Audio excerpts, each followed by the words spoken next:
Mesdames et messieurs, bonjour à tous et à toutes et bienvenue sur cette toute première vidéo. J'espère que vous allez bien. Aujourd'hui, on va se retrouver pour la présentation d'un deck Zombie Danger. Et commençons ce deck profile avec Zombie World, une carte très importante si ce n'est la carte maîtresse du jeu. Elle va avoir un effet sympathique, elle va transformer toutes les créatures sur le terrain et dans le cimetière en type zombie. C'est-à-dire qu'adieu les types guerriers, les types fées, non, c'est que des zombies. Et du coup, l'autre point important, c'est qu'aucun joueur ne peut invoquer par sacrifice, excepté des monstres zombies. Donc si la personne en face se trouve à jouer un deck qui nécessite des sacrifices et qu'elle ne possède aucun zombie, elle ne pourra pas invoquer par sacrifice. Donc c'est une carte très puissante. Et du coup, vu que Mon Zombie est une carte très importante, on va avoir envie de l'avoir le plus tôt possible dans la partie. C'est pour ça que fait son entrée en scène la Necroworld Banshee. Necroworld Banshee est une carte très intéressante puisque en fait elle va avoir deux effets. Un effet qui est un peu moindre, qui fait en sorte que le monde des zombies sur le terrain ne peut pas être détruit par des effets de cartes, et aussi aucun joueur ne peut cibler monde zombie avec des effets de cartes. Donc c'est certes intéressant, mais généralement on ne va pas la garder sur le terrain. Non, nous ce qui nous intéresse c'est son deuxième effet. En quick effect, donc effet rapide, on peut bannir cette carte depuis le terrain ou le cimetière et jouer directement depuis notre deck un monde zombie. Donc c'est très puissant. Après, bien sûr, son effet ne peut être activé qu'une fois par tour. À faire attention. Et là, les amis, on va partir sur les combos assez sympathiques. Je vous présente Glow Up Bloom. Alors, j'ai plus son nom en français, mais normalement, pour vous, en fait, il y aura la carte en français juste à côté. C'est une carte vachement intéressante, puisque en fait, quand elle est envoyée au cimetière, eh ben, on va pouvoir aller chercher dans notre deck un monstre zombie de minimum niveau 5 et l'ajouter à notre main. Sauf si on contrôle Zombie World sur le terrain, on va pouvoir le jouer spécialement directement. Je vous laisse garder ça en tête et on va passer à la suite. Vient ensuite le big boss du deck, le papa zombie, avec Doom King Balderdrosh, si je le prononce correctement. Alors en fait, il a plusieurs effets qui se combinent entre eux. Le premier, c'est que durant la standby phase, si une carte face recto est dans une zone terrain et cette carte dans le cimetière, je peux invoquer spécialement cette carte en position de défense. Donc ça, c'est juste énorme. Vraiment, c'est vraiment l'esprit du deck zombie, c'est de revenir et voilà quoi. Ensuite, on peut utiliser cet effet du roi du déclin qu'une fois par tour et une fois par chaîne. Lorsqu'un monstre zombie, roi du déclin, enfin lui-même exclu, active son effet, sauf durant un dommage step, en effet rapide, je peux appliquer un de ses effets, mais je peux pas appliquer le même effet de nouveau ce tour. Donc par exemple, je peux soit annuler, soit bannir. Et ça, c'est super fort. Parce que l'effet d'annuler en soi est très fort, ça permet de cancel les tutos, ce genre de choses. Mais l'effet de bannir un monstre qui soit sur le terrain, soit dans le cimetière, ça ouvre beaucoup de possibilités, notamment au deck. Par exemple, j'ai joué contre Luna Light récemment et je jouais beaucoup avec son cimetière. J'avais oublié cet effet de bannir dans le cimetière en fait. Du coup, ça aurait pu m'être vachement utile. Bon, après, ça n'a pas changé grand chose, mais franchement, c'est très intéressant d'avoir autant de. En fait, c'est un peu un couteau suisse, donc c'est plutôt cool. Passons maintenant à la carte la plus joyeuse du deck, je pense à Unizombie. Unizombie possède deux effets très intéressants. Déjà, il faut savoir que c'est un synthoniseur avec 0 de défense. On va y revenir plus tard, mais c'est très important. Ensuite, il a du coup deux effets. On peut soit défausser une carte, choisir un monstre face recto sur le terrain, augmenter son niveau de 1, soit envoyer un monstre zombie depuis notre deck au cimetière, choisir un monstre face recto et augmenter son niveau de 1. Donc c'est très fort. On pense notamment à des combos avec Glow Up, qui lorsqu'elle va être envoyée au cimetière, s'il y a un monstre zombie sur le terrain, on invoque SP, ou alors Banshee. Banshee pour les tutos, en fait, directement, notre petit Zombie World. Donc très fort cette carte-là. Et puisque Unizombie ne se suffit pas à lui-même en 3 exemplaires dans le deck, on va rajouter Sheer Uni Solitaire, qui est là totalement et purement en fait pour tuto. C'est une carte niveau 4, zombie, 500 d'attaque, 0 de défense, qui possède l'effet de sacrifier un monstre zombie. Donc un monstre zombie c'est très important si on veut voir plusieurs combos dans le deck, mais généralement on va le sacrifier lui pour invoquer directement Unizombie, parce que son effet permet d'aller chercher un teneur avec 0 de défense. Donc le teneur c'est le synthoniseur avec 0 de défense, donc là c'est juste parfait quoi. Donc c'est comme si vraiment on jouait 6 Unizombies pour vraiment accélérer le deck, donc c'est un must-have. Ensuite, on va faire la présentation des deux frères. Donc, on va commencer par Gozuki, qui est une carte très intéressante, qui possède un bon body avec 1600 points d'attaque et qui va permettre, durant la main phase, d'envoyer une carte zombie depuis notre deck au cimetière. Mais c'est pas tout, parce que si cette carte-là est envoyée au cimetière, je peux bannir un autre monstre zombie depuis mon cimetière, excepté lui-même, et du coup, j'invoque spécialement un monstre zombie depuis ma main. Donc, c'est juste très fort. Ensuite, il y a Mizuki. Mizuki, lui, c'est juste en fait l'effet intéressant, puisque en fait lorsqu'il va aller au cimetière, on va pouvoir invoquer spécialement un monstre zombie depuis notre cimetière. Donc là, ces deux-là font la paire et sont vachement cool. Ensuite, on va passer à une carte magie. Alors ne vous en faites pas, il nous reste d'autres monstres à voir, mais je trouve ça intéressant de la présenter maintenant, parce qu'en fait, c'est une carte magie qui se nomme Foliage Burial. Donc pour la plupart, vous la connaissez, c'est Sacrifice Inutile en français. Elle va nous permettre d'envoyer un monstre depuis notre deck au cimetière. si vous avez plus ou moins compris l'essence du deck, vous comprenez vite que c'est très très fort quoi. Et du coup je voulais vous la présenter à ce moment là parce que toutes les cartes que vous venez de voir sont des cartes issues du deck de structure zombie. C'est à dire que là on est à peu près à la moitié du deck et toute la moitié du deck viennent de ces decks de structure. Donc pour ma part j'en ai pris 3 pour vraiment avoir tout ce qu'il fallait, mais le deck zombie, au moins la grosse base du deck zombie, est plus ou moins facilement accessible en fait, sans dépenser des milliers et des cents, donc c'est très intéressant. Et je vous présente donc Fraulein Vampire, la dernière carte zombie du deck il me semble, et c'est un monstre en fait très intéressant. 600 d'attaque, 2000 de défense, qui a un effet plutôt cool. Lorsqu'un monstre déclare une attaque, que ce soit le mien ou celui de l'adversaire, je peux l'invoquer spécialement, en position de défense depuis ma main. Par contre je peux utiliser cet effet d'invocation qu'une fois par tour. Ensuite, une fois par combat, si un monstre zombie combat un monstre de l'adversaire, durant ce calcul des dommages, effet rapide, donc je peux l'activer en réponse à chaîne ou ce genre de choses, donc l'effet rapide c'est vachement cool. Je peux payer des LP, donc des life points en multiple de 100, max 3000, et durant ce calcul des dommages uniquement, votre monstre combattant gagne autant d'attaque et de défense. Et du coup, à la fin de la battle phase, si cette carte a détruit un ou plusieurs monstres en combat, je peux les invoquer spécialement depuis le cimetière sur mon terrain. Alors du coup, le dernier effet ne concerne pas le monstre à qui j'ai donné un boost, mais concerne bien Fraulein Vampire. Donc c'est vachement intéressant. C'est une carte qui va permettre de faire un peu de défense si c'est une situation un peu compliquée, et rajouter assez de points pour faire un OTK ou pour trade des créatures et les faire revenir sur le terrain ensuite. Donc c'est très très puissant. Et du coup, on s'en va pour découvrir un peu la partie exotique du deck avec les dungers. On va commencer par Oiseau Tonnerre, plus couramment appelé par mes soins Homme Oiseau. Allez comprendre pourquoi. Alors tous les dungers, pour ceux qui ne connaissent pas, possèdent un effet commun, c'est-à-dire qu'en fait leur effet s'active depuis notre main et ils vont faire en sorte de laisser choisir une carte depuis notre main à l'adversaire, et si c'est un danger, du coup il est défaussé et on va activer son deuxième effet, mais si ce n'est pas un danger, il va s'invoquer et on va pouvoir piocher une carte. Donc le dernier effet de pouvoir s'invoquer et piocher une carte, c'est un effet plus ou moins commun à tout le monde. Là où ça devient intéressant, c'est le second effet présent sur les cartes danger, donc là qui sont pour le coup propres à chaque carte. Par exemple, Homme Oiseau, pour ceux qui ont suivi, possède la capacité que lorsqu'il est défaussé, je peux tout simplement cibler une carte face verso, la détruire. Donc ça c'est une très très bonne carte qui permet de gérer notamment les magies et pièges. Parce que vous allez vite voir dans le deck ne joue aucune carte piège. Et pour continuer cette série sur les dangers, je vous présente Bigfoot. Alors Bigfoot est très intéressant aussi parce qu'il va avoir plus ou moins le même effet que Homme Oiseau, sauf que du coup, au lieu de cibler une carte face verso, on va cibler une carte face recto. Donc c'est très puissant. Pareil, si c'est pas lui qui est défaussé, on va pouvoir directement l'invoquer sur le terrain et piocher une carte.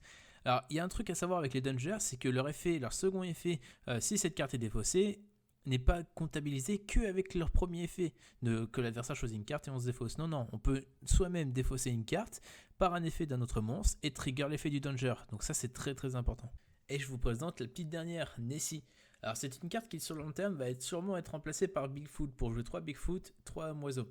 Mais elle a un effet totalement intéressant aussi. Donc pareil, si l'adversaire ne la choisit pas, elle s'invoque SP et elle draw une. Si l'adversaire l'a choisit, à partir du moment où elle est défaussée, c'est vrai que ce terme-là peut porter confusion. Donc à partir du moment où elle est défaussée, je vais pouvoir aller chercher un danger dans mon deck et l'ajouter à ma main.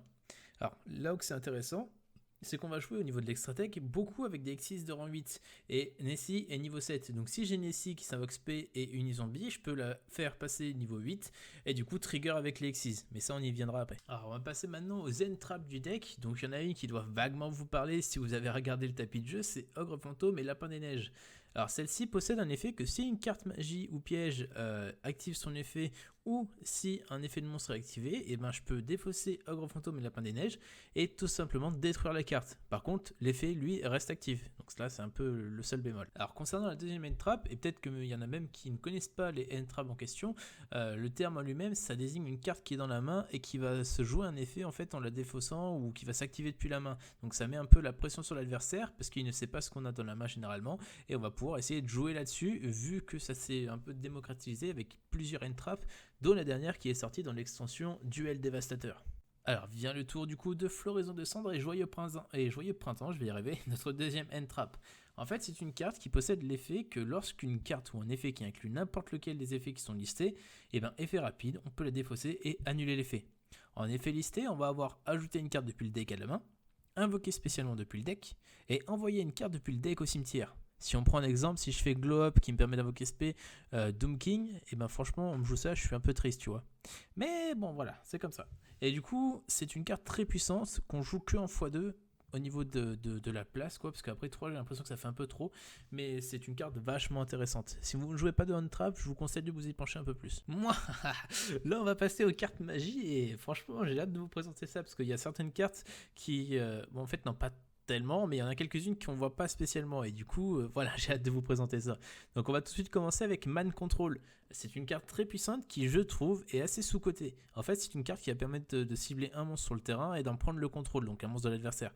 Par contre, il ne peut pas attaquer ou être sacrifié, mais ça compte pas pour les invocations Link, Synchro, Xyz, ce genre de choses, donc c'est très très fort comme carte. Ensuite, en carte magie un peu générique, on va avoir Appelé par la tombe. C'est une carte magie rapide qui va faire en sorte de cibler un monstre dans le cimetière de l'adversaire. On va le bannir et tous les monstres qui comportent ce nom-là durant le reste de ce tour ne peuvent pas activer leur effet. Donc c'est très très fort, elle a une double utilité. Soit quand l'adversaire va vouloir invoquer spell depuis le cimetière, on va pouvoir bannir directement. Soit du coup, pour contrer en fait les end traps, parce que les end traps vont être joués, vont être défaussés en tant que coup. On bannit la end trap et du coup on active Appelé par la tombe qui cancel la end trap, donc très très fort. Mais par contre, je la joue qu'en une fois, je trouve que c'est suffisant. Après, on a une autre carte magique qui s'appelle 1 pour 1. Ça permet en fait de défausser une garde pour aller chercher une carte d'un niveau 1, enfin un monstre de niveau 1 depuis notre deck et l'invoquer spécialement. Alors c'est une carte intéressante pour aller chercher Glow Up, ensuite faire pourquoi pas du coup l'Incuribo, on va voir ensuite à quoi il correspond. Et du coup, envoyer Glow Up au cimetière trigger son effet. En plus, l'effet de défausser permet de trigger les dangers, donc c'est vraiment des petits combos sympathiques quoi.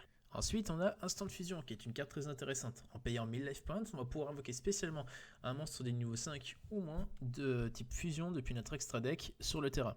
Alors c'est considéré comme une invocation fusion, donc on va forcément devoir la mettre dans la monstre zone extra ou dans une zone pointée par un monstre lien. Là c'est la petite subtilité, je vais y arriver, parce que du coup je me suis déjà fait avoir par ça. Ensuite on a la carte overpétée, c'est Super Polymérisation.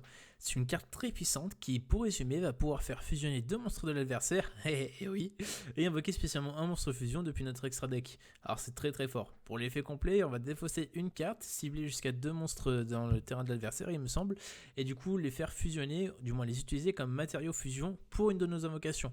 Et alors on va savoir, du coup on va passer à l'extra deck tout de suite après, mais on a beaucoup de cartes qui trigger là-dessus, et c'est une carte très puissante en fait, c'est un bon monster removal quoi. Et déjà 12 minutes, hein, donc on va peut-être speeder un peu. Je vais vous présenter du coup l'extra deck avec notamment les monstres fusion invocables avec instant fusion. Je pense que c'est quelque chose qui peut être intéressant à voir. Donc on va voir le monstre des mers de TC, qui est une carte en fait, pour résumer, niveau 5 zombie synthoniseur, ça on s'en fout un peu. C'est surtout le niveau 5 qui nous intéresse parce qu'en fonction de la situation, on peut faire monter le niveau de nos monstres et pouvoir faire une X6 de rang 5. On en a qu'une seule dans l'extra deck et du coup c'est vraiment pour ça que le monstre de mer de TC est là quoi. Au cas où si l'autre carte que j'ai avec instant fusion est déjà utilisée, ça me fait pas une carte morte dans le deck. Et ensuite, on a du coup la deuxième carte qui est le Renoncer au milieu. Alors c'est une carte très intéressante qui possède plusieurs effets, mais celui-là qui nous intéresse vraiment, c'est le fait de pouvoir prendre une fois par tour l'occasion de cibler un monstre contrôlé par l'adversaire. On l'équipe cette carte à la cible. Alors du coup, à partir du moment où il est équipé, quand le renoncer ira au cimetière, la carte ira au cimetière aussi. Donc c'est très très intéressant. On peut faire instant de fusion, prendre le contrôle d'un monstre de l'adversaire avec le renoncer, et du coup ensuite partir sur une Link 1 avec Link Kuribo, ou alors une Link 2 avec d'autres monstres, etc. Donc c'est très très fort. On a Boudragon des Marais, qui est là particulièrement en fait pour soit être invoqué avec instant de fusion, mais bon c'est pas trop l'intérêt, soit du coup avec super polymérisation, là ça a un peu plus d'intérêt, et qui possède en fait un effet rapide qui va pouvoir en fait lui permettre de changer d'attribut. Et vu que c'est un effet rapide, et ben c'est un effet qui va se déclencher, et nous on pourra réagir en fait avec ça, avec l'effet de Doom King. Donc c'est vraiment des petits combos comme ça, c'est une carte un peu situationnelle finalement. Alors là on a le frère du papa du jeu, c'est le Dragon Profondam, Dragon Nécro. Alors en fait c'est une carte très puissante et qui va nous permettre en fait d'être invoqué grâce à super polymérisation. En fait, c'est une carte qui nécessite 2 monstres zombies. Avec le monde des zombies, bon bah ça se trigger assez facilement. Et qui possède un effet plutôt cool. À la fin de la dommage tab, si cette carte a combattu un monstre qui a un niveau d'origine, et ben l'attaque du monstre devient 0. Et aussi, si ce monstre est toujours face recto sur le terrain, et ben on invoque spécialement un jeton âme des ténèbres avec une attaque du coup égale à l'attaque du monstre. Par contre, là où c'est intéressant, c'est qu'aussi les monstres ne peuvent pas être détruits au combat avec cette carte. Donc tous les monstres qu'on va combattre vont voir leur attaque passer à 0 finalement, et on va invoquer un token avec autant d'attaques qu'ils ont perdu. Et en plus, ils ne seront pas détruits au combat. Donc c'est juste parfait pour trigger l'effet. Alors là, on va voir Bram, Chevalier Vampire Croix-Mazie, qui est vraiment une carte un peu situationnelle aussi, parce que du coup, c'est un X6 de rang 5, Par contre, son effet est vachement intéressant parce que du coup, on va pouvoir détacher un matériel Alexis sur cette carte, cibler un monstre dans le cimetière de l'adversaire et l'invoquer spécialement. Donc c'est super cool. Et s'il a été détruit par des effets de carte ou au combat, on va pouvoir l'invoquer spécialement durant la prochaine stand-by phase, il me semble. Donc c'est vraiment cool. On enchaîne donc avec numéro 38, qui est un nom à rallonge que je vais vous épargner, qui pour son invocation a besoin de 2 monstres de niveau 8, mais qui est très fort. En fait, lorsqu'une carte magie, il me semble que c'est une carte magie, je l'ai plus devant les yeux, vous l'aurez. Mais il me semble que c'est lorsqu'une carte magie ou piège active son effet, et ben du coup une fois par tour on peut negate l'effet et prendre la carte et ensuite l'attacher directement à numéro 38. Ensuite lorsque une attaque cible un autre monstre, on peut détacher un Master Alexis, faire en sorte que ça cible numéro 38 et on passe directement à la dommage tape, quoi, pas le temps. Et le dernier effet, c'est lorsqu'un monstre Xyz est détruit sur le terrain, et ben je peux faire en sorte de cibler un autre monstre Xyz et lui faire gagner autant d'attaques qu'avait le monstre Xyz. Donc c'est plutôt cool. Vient ensuite numéro 23, le Lancelot. Alors c'est une carte forte, parce que du coup ça trigger dans le deck, ça fait des cancels, mais c'est vraiment attention à comment on l'utilise, quoi. Alors pour son effet, en fait, il faut 2 monstres de niveau 8 pour l'invoquer, et à chaque fois, enfin c'est une fois par tour, quand un effet de carte est activé, et ben du coup on est obligé de détacher un matériel et on negate l'effet. Donc ça c'est obligatoire, donc faut faire attention avec le Doom King ou ce genre de choses. Par contre, à partir du moment où il a des matériels Xyz, et ben il va pouvoir attaquer directement les adversaires, donc il a 2000 points d'attaque. Et là où c'est intéressant, c'est que s'il touche l'adversaire, et ben du coup on va pouvoir cibler un monstre face recto sur le terrain et le détruire, donc c'est vachement cool. Après, on a le petit, enfin pas si petit que ça, Galaxy Eye Cipher Dragon. Donc vous aurez le nom en français, moi je l'ai pas du tout. Toujours 2 monstres de niveau 8, et lui il a un effet vachement cool. En fait, une fois par tour, en détachant un Mat Alexis, on va pouvoir cibler un monstre sur le terrain de l'adversaire, un monstre face recto je crois, et du coup prendre son contrôle. Par contre, du coup, le monstre qu'on a choisi, qu'on va prendre le contrôle, ça sera jusqu'à la fin du tour. Son attaque va passer à 3000, et aussi le seul monstre qui va pouvoir faire une attaque directe, ce sera Galaxy Eye Cipher Dragon. Donc les autres monstres pourraient faire que des attaques sur les monstres adversaires. Mais entre autres, ça permet de prendre le contrôle, soit faire une lien, soit du coup enchaîner directement sur du clean board en fait, donc du nettoyage de terrain, et pour attaquer avec 3000 avec le Galaxy Eye Cipher Dragon. Donc c'est très puissant comme carte. Ensuite, on va passer au lien avec les liens Kuriboh. Alors, lien Kuriboh est là notamment pour débloquer des mains un peu mortes avec Glow Up si on l'a dans la main et qu'on peut pas la défausser, donc on va l'invoquer normalement. Utiliser lien Kuriboh, le mettre dans la zone extra en fait, et du coup débloquer dans notre zone monstre une case pour pouvoir refaire une invocation derrière. Donc c'est assez cool, mais on utilise généralement que pour Glow Up ou ce genre de choses, donc un peu situationnel aussi. Ensuite, on va avoir 2 chevaliers du cauchemar qui possèdent plus ou moins le même effet. Alors on aura Phoenix qui sera une lien 2 qui en fait lorsqu'il sera invoqué va nous permettre de choisir une carte face verso, je crois, une carte magie ou piège. Non, je crois que c'est juste une carte magie ou piège sur le terrain et la détruire. Par contre, en tant que coup, on va devoir défausser une carte. Je vous rappelle qu'on joue Danger, donc c'est assez mort. Ensuite, dans le même esprit, on va avoir Licorne. Donc là, c'est une ligne 3. Lorsqu'elle sera invoquée, et ben du coup, on va pouvoir sélectionner une carte sur le terrain de l'adversaire et la renvoyer dans le deck, toujours en se défaussant d'une carte. Donc c'est assez sympathique. Après, on va passer à la Vampire Aspirante, qui est une carte très marrante et qui permet de faire une combo assez sympathique. Entre autres, lorsqu'on aura invoqué Doom King, généralement on va avoir un autre monstre avec lui, donc généralement Unizombie ou ce genre de choses. Et ben en faisant une lien 2 avec ces 2 monstres, on va envoyer Doom King Unizombie au cimetière, faire venir Vampire Aspirante, et du coup grâce à l'effet de Vampire Aspirante, durant la standby phase, et ben lorsqu'un monstre revient d'un cimetière, et ben on peut piocher une carte. Bon, c'est qu'une fois par tour, c'est vraiment pour généraliser, mais entre autres c'est l'effet qu'on va utiliser le plus souvent. Il y a aussi l'autre effet qui fait que si on doit sacrifier des monstres zombies, et ben on peut aussi sacrifier les monstres adverses. Donc très intéressant au cas où si on n'a pas encore fait de normal summon, qu'on a la vampire aspirante et un autre Doom King dans la main. Comme ça on va pouvoir faire un peu l'effet de golem des laves pour ceux qui connaissent. Du coup c'est assez cool. Il me semble qu'à ce stade là il nous en reste 2, donc on a Sauveur Avant de Terreur qui lui est une ligne 2 qui va avoir besoin du coup de 2 monstres zombies et qui va posséder en fait l'effet le plus intéressant, c'est que lorsqu'il va rentrer en dommage tape avec un monstre, on va pouvoir envoyer un monstre zombie depuis notre deck au cimetière et faire perdre à l'adversaire jusqu'à la fin du tour une attaque en fait égale au niveau du monstre x2. Donc par exemple on va envoyer généralement Doom King. Doom King est un monstre de niveau 8, ce qui va faire perdre au total à l'adversaire 1600 points d'attaque, donc c'est très fort en termes de défense ou en termes d'attaque, donc une très bonne carte. Et pour terminer cette vidéo en beauté, je vous présente, est-ce que j'ai besoin de le présenter, Dragon Épée Borel. Alors c'est une carte très forte, lien 4, donc tout de même, 3 monstres à effet pour l'invoquer. Par contre, là où c'est intéressant, c'est qu'il possède 2 effets vachement cool. Déjà, je crois qu'il peut pas être détruit au combat. Ensuite, une fois partout, on peut cibler un monstre sur le terrain, le changer en position de défense. Et si on fait ça, du coup, Dragon Épée Borel gagne une attaque supplémentaire durant ce tour. L'autre effet, c'est que si du coup il attaque un monstre de l'adversaire, le monstre va perdre une attaque divisée par 2 et nous on va gagner l'attaque qui a été perdue en point, enfin en point d'attaque. Donc si par exemple j'attaque un monstre à 2000 avec Dragon Épée Borel, du coup il passe à 1000 et mon Dragon Épée Borel passe à 4000. Du coup c'est vraiment une carte pour OTK. J'ai un peu du mal à la gérer en ce moment, enfin parce que du coup j'ai repris Yu-Gi-Oh il y a pas trop longtemps, il y a à peu près 2 mois, donc j'ai encore un peu du mal à la sortir et à la gérer, mais elle fait le travail, elle est plutôt cool.